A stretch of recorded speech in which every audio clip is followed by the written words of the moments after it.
All right, let me welcome to the show a whole human being who's out there doing God's work as well. CEO and president of the Chicago Foundation for Women. Let me welcome the one and only Felicia Davis Blakley. Hi. Hi, Karen. Thanks for having me. Thanks for coming through. You're so south side of Chicago that in your handle is Southside Girl, GRL 312. You even got the area code in there. You are Chicago through and through. Yes, I am. Twitter, Instagram, you know where to find me. I'm repping. Come on. You're repping the 312. Why is that important? For all of us come from a place, but for you, it feels like Chicago is something special. It is, and particularly the South Side. And it's important to me. One, it's my view of the world. So growing up as a Black girl on the far South Side of Chicago, living in public housing, going to public schools, you kind of get a view of the world and like your place in it. And to me, it's that perspective that really drives the work that I do today and informs like all of the decisions. It helps me push and hold people accountable for what's going on in our communities today, especially in the work that we do at CFW for women and girls. All right. Before we get into that, tell us what the work is. What is the work? We were talking with Dr. Patton. She said her life's work is to make sure that children are not beaten. So she's going till the last breath she takes. She's going to fight for people to keep their hands off of children. For you, what is that? For me, I think it's a combination of that, making sure, girls and women have opportunity, that the barriers, these barriers that are erected to prevent them from accomplishing, girls like me, girls like you, that those are eradicated. So in some respects, girl, I'm going to be going to my last breath too, the way things are going right now, trying to push uphill against that type of intersectional inequity, right? Gender and also racial inequities. I was having this conversation earlier with someone about being on these airwaves, promoting. I've come to this conclusion that women need to lead. I've always known it. But the more I sit with African ways of knowing, the more I study, what happened before this interruption, this patriarchal, colonization, enslavement, before all of this, the village has specific things, and everything that I'm reading, whether it's the book Inflamed, whether it's there's this notion that at the center of all indigenous but original people, there was this notion of healing, and the healers were specific. The healers were the people that understood the herbs, and they were usually women. The keepers of the history usually were the women in society, the ones that taught the young people what they needed to do. Of course, there's rites of passage that the men do with the boys and the women do with the girls. But at the center was an understanding. Even today, you have the queen mothers in African cultures that, kind of preside over what the leadership is going to look like. But if you think about the feminine energy, and I just talked with Iyanla Vanzant about this, there's this notion when you are in tune with who you are as a woman, that everyone eats at the table. There's always going to be food for everyone, whether it's spiritual, emotional, there's always going to be nourishment. There's no lack in that kind of environment, unless you've been infected with, anti-whatever.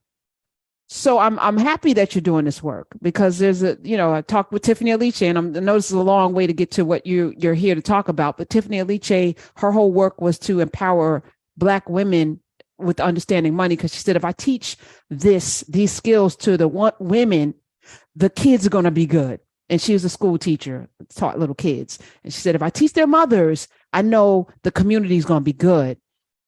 Is that what drives you too, Felicia? Yeah, I agree with all of that. I do believe. So we believe in a world when you invest in women and girls, you actually are investing as catalysts for changing communities, right? It goes without saying. I mean, it has been said, when you educate a girl, right, she becomes a mom, you educate a whole family. When you educate a girl or a woman, you educate the whole family, and they pass down those traditions and they teach others, and they bring people along in the sense of community. Like, from a historical context, the women have always been the community keepers and the holders of tradition. And in many instances, people who are passing down tradition and making sure that we remember in the communities today. So I grew up on the South Side. I say it's a combination of Miss Jenkins and Miss Jones, because they have been holding down our blocks since the time immemorial, right?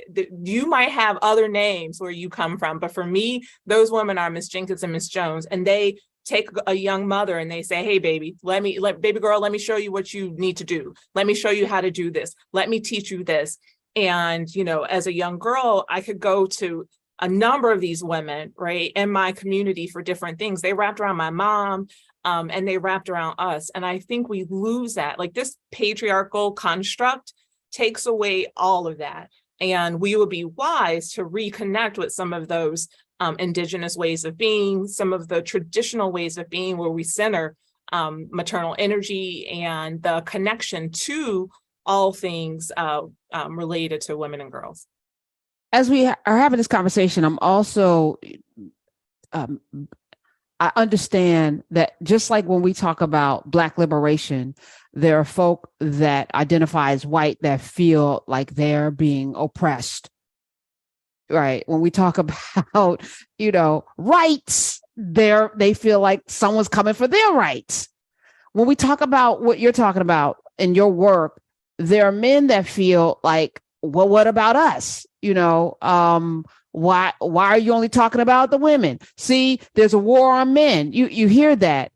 And it's so weird to me that I don't know how to navigate it a lot of times, because I get it. I know you feel that way.